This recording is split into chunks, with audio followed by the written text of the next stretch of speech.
સુરતમાં ટેક્સટાઇલ ઉદ્યોગની અંદર જ્યારે એક પણ કડી બંધ થાય છે ત્યારે તેની સીધી અસર પ્રોડક્શન ઉપર પડવાની શરૂ થઈ જાય છે. અંજની ઇન્ડસ્ટ્રીઝની અંદર જે બેનરોનો વિવાદ થયો હતો તેના કારણે 800 જેટલા યુનિટો બંધ થઈ ગયા. ઇન્ડસ્ટ્રીઝની અંદર જે પણ યુનિટો હતા તેમાં રોજનું જે કાપડનું ઉત્પાદન થતું હતું તે બંધ થઈ ગયું, જેના કારણે યુનિટના સંચાલકોને આર્થિક રીતે પણ નુકસાન થયું છે. આજે આખરે પોલીસ દ્વારા જે પ્રકારે પેટ્રોલિંગ કરવામાં આવ્યું તેના પરિણામને સ્થિતિને નિયંત્રણમાં આવી છે. ત્યારબાદ કારખાના શરૂ થઈ ગયા છે. છેલ્લા 6 દિવસથી બંધ અંજની ઇન્ડસ્ટ્રીઝમાં આજથી કામકાજ શરૂ થયું છે. ભાવ વધારાની માંગણીને લઈને છેલ્લા 6 દિવસથી કામકાજ બંધ હતું. ઓડિયા ભાષામાં પોસ્ટરો લાગતા કર્મચારીઓમાં ભયનો માહોલ જોવા મળ્યો. છેલ્લા 7 વર્ષથી અલગ અલગ ધમકીવાળા બેનર અંજની ઇન્ડસ્ટ્રીઝમાં લાગી રહ્યા હતા, જેથી વેપારીઓ દ્વારા પોલીસની મદદ માંગવામાં આવી હતી. પોલીસ દ્વારા round of the clock patrolling કરવામાં આવ્યું હતું. પોસ્ટર કોણે લગાડ્યા છે તેમને ઝડપથી શોધી કાઢવા માટે પોલીસને રજૂઆત કરવામાં આવી છે. તમારું નામ? વિજય માંગુકિયા. વિજયભાઈ, આજે ઇન્ડસ્ટ્રીયલમાં કામકાજ ચાલુ થયું છે, કઈ રીતે કર્મચારીઓને સમજાવાયા? દેખો, ગઈકાલે સાંજે અંજની ઇન્ડસ્ટ્રીઝના મોટાભાગના માસ્ટરો અહીં હાજર હતા. એમની સાથે મિટિંગ કરવામાં આવી. સમજાવવામાં આવ્યા કે રોજનું દિન પ્રતિદિન જે નુકસાન આપણને વેઠવું પડે છે, કારીગરને, માસ્ટરને, માલિકને, સરકારને, તમામ ફેકલ્ટીને જે નુકસાન વેઠવું પડે છે એ નુકસાન ન વેઠવું પડે એના માટે આપણે એક પ્રયાસ કરીએ અને પોસ્ટર મારવાવાળું જે પેટર્ન છે એ પેટર્નને કાયમ માટે આપણે ખતમ કરીએ.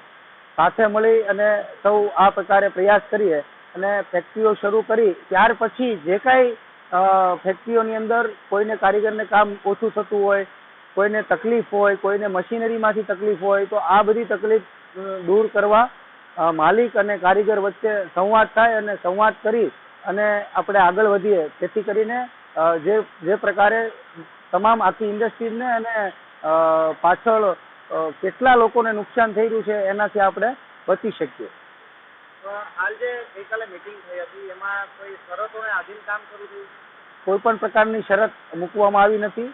કાયમ માટે પોસ્ટરો જે લાગે છે, જે ભાવ વધારાના પોસ્ટરો લાગે છે એને ખતમ કરવા માટેની જ અમારી મિટિંગ હતી અને માસ્ટરોએ પણ આ વાતને આવકારી કે ખરેખર બધી જ ફેક્ટરીઓની અંદર ભાવ વધારાની કોઈ જરૂરત હોતી નથી.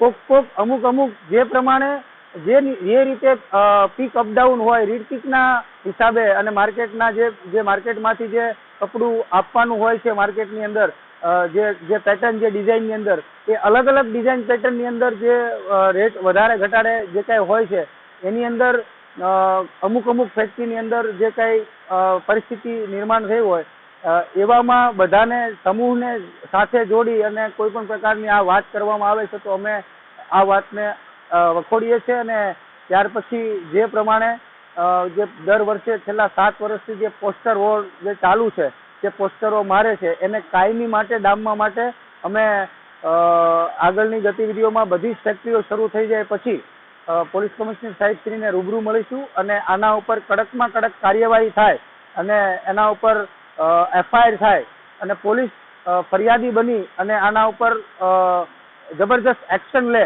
એવી અમે અપેક્ષા રાખીએ છીએ.